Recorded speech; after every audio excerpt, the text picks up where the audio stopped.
The first prime minister, there were two prime ministers of Israel that actually tried to get me home. Most of the others tried to keep me in jail for various reasons, either because they were embarrassed about their own culpability in the operation, or because they were afraid that I was going to come home and talk, because they all swore that they didn't know anything about it. And as you know, I don't talk, so they and I still haven't, and I won't, so they have nothing to worry about. The first prime minister was, believe it or not, Yitzhak Rabin. The other one was Bibi Netanyahu, but with Rabin, during the Israeli-Jordanian peace agreement that was signed in Washington, he actually secured my release to come home. Because his position was, we don't leave a soldier on the field. That was Yitzhak Rabin. And I was alerted to the fact that I should get ready to come home. Esther was alerted. And then he was shot and killed. Okay. So when Shimon Peres, as the next prime minister, asked Clinton Slick Willie, to act on his promise, Clinton said, well, that promise was made to your predecessor. For you, I need a couple hundred terrorists released, and we'll talk about it. And Peres understandably said, look, we have buses blowing up in our capital right now. To release any terrorists right now would be political suicide. And Clinton said, well, then you have a difficult decision to make. Well, he passed on it.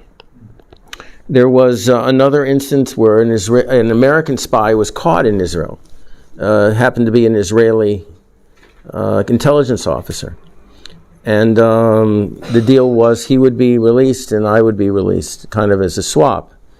And the Americans insisted that I not be released until their guy had passed through Israeli airspace.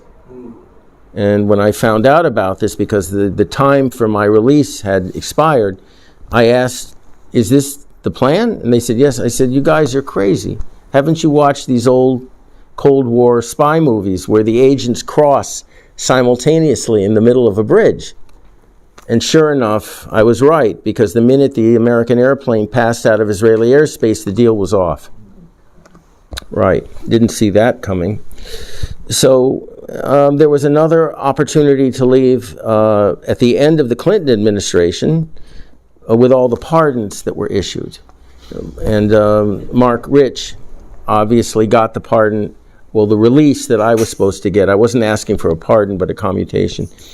And when all the documents from the special investigation that Congress initiated came out, it was very clear that I was used as misdirection to cover up for Mark Rich coming out. So that was a little disappointing. And then there was the Wye River experience where Clinton promised to release me to Bibi. And there was a meeting of